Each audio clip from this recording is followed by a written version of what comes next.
Владата да го стегне ременот и да намали сотрошење за автомобили, мебел и се она што не е продуктивно.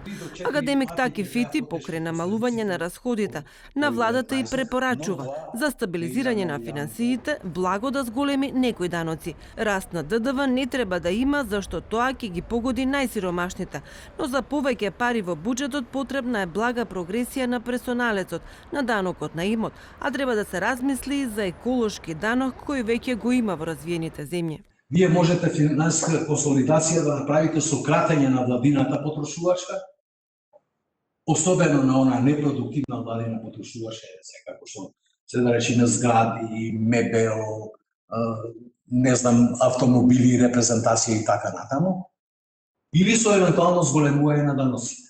Јас имам блага прогресија.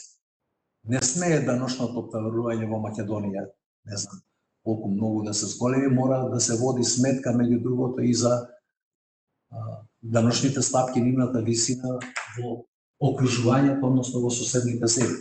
Министерот за финансии вели стратегија за даночна реформа има и веќе се почнати јавните расправи, но кои даноци ќе одат нагоре се уште не открива.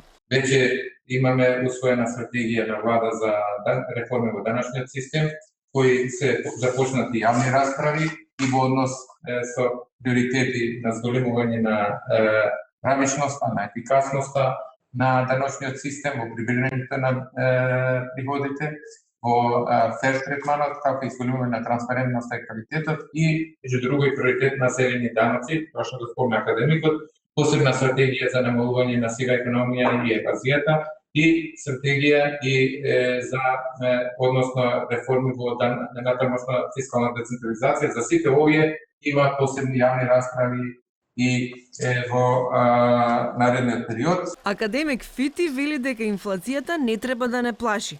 Цените на храната и на суровините во светски рамки се очекува да почнат да се стабилизираат веќе од јули, а за инфлаторниот притисок има ефикасни механизми тоа да го контролира Централната банка.